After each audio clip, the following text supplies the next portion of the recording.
वालेकुम अस्सलाम। मैं आपको मुबारकबाद दूं या आपसे मुबारकबाद दूं, मुझे ऐसा लगता था कि शुएब की जगह है, अब वो हादसाती तौर पे बनी या मेरिट पे बनी, लेकिन टीम ऐसा लगता है बहुत मजबूत हो गई। क्या कहेंगे आप?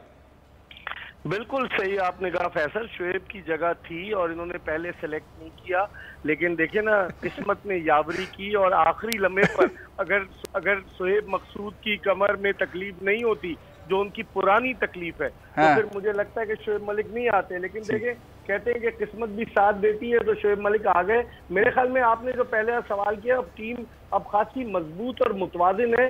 बैटिंग हमारी तगड़ी हो गई फैसल, लेकिन असल मसला जो है वो हमारी बॉलिंग का होगा। क्योंकि आपके पास दो अच्छे फास्ट बॉलर्स हैं, शाहीन शाह अफरीदी, लेकिन दो बॉलर्स ऐसे हारिस रऊफ वो बड़े एक्सपेंसिव साबित होते हैं। और उनके अलावा मोहम्मद वसीम जूनियर जिनका कोई ज्यादा एक्सपोजर नहीं है इंटरनेशनल क्रिकेट का। तो धानी को ले जाते ना, वो बड़ी अच्छी बॉलिंग कर रहा था, उसकी क्रिकेट बड़ा जबरदस्त बॉलिंग कर रहा था, आपने उसको स्पेयर रखा है।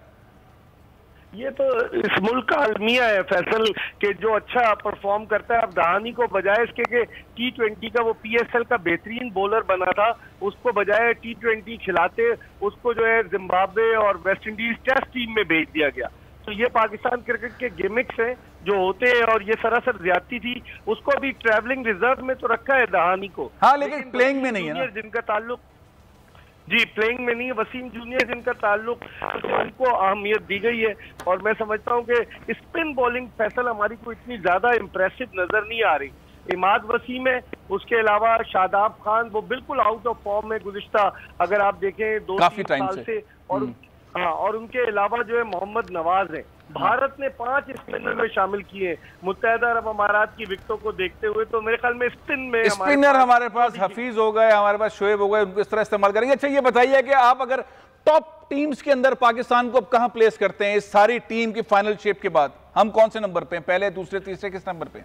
देखिए Faisal, Pakistani team unpredictable team कहलाती है और कभी गम देती है। इस टीम के साथ ट्रेजेडी यही है, कभी तो मजबूत तरीन हरीफ को हरा देती है और कभी कमजोर तरीन टीम से बआसानी हार जाती है। लेकिन अगर आप मुझसे कहेंगे तो मेरे ख्याल में पाकिस्तान को सेमीफाइनल के लिए जरूर क्वालिफाई करना चाहिए। अब आखिरी चीज, सरफराज को चलती बस में सवार कर दिया, पूरे साल उसको बेइज्जत किया, टीम में ले गए, खिलाए नहीं, 12 रन बनाया, चैंपियन कैप्टन टीम में आ गया। वो खुद भी बहुत सरप्राइज था, सब लोग भी सरप्राइज।